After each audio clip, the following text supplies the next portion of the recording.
എടോ നായരെ, ഇറങ്ങി വേണോ? ഇവിടെ ആരുമില്ലേ?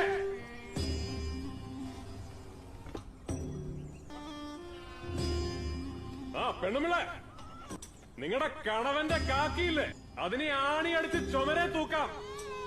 നാട്ടുകാർ മുഴുവൻ അവന്റെ കൂടെ, പണി പോകാറായിട്ടും പോലീസുകാർ മുഴുവൻ അവന്റെ കൂടെ. ഇനി ഇതൊന്നും പോരാഞ്ഞിട്ട് കാക്കിയോടുള്ള സ്നേഹം മൂത്ത് എക്സൈസുകാരും അവന്റെ കൂടെ. പക്ഷെ കോഷി ചെയ്തതൊക്കെ ഒറ്റയ്ക്കായിരുന്നു. പറഞ്ഞേക്ക് അവനോട്.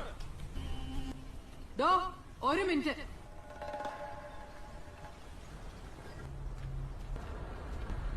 മന്ത്രിമാരടക്കം മുഴുത്തവന്മാരൊക്കെ നിന്റെ കക്ഷത്തിലുണ്ടല്ലോ.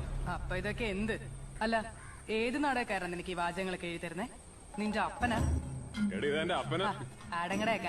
നീ കൊറേ ലോകം കണ്ടിട്ടുണ്ടാവും, പക്ഷെ അടുത്ത് നിന്ന് കാണണ്ടോന്ന് നീ കണ്ടിട്ടില്ല കേട്ടോ. അല്ല, അത് അങ്ങനെ പോയാ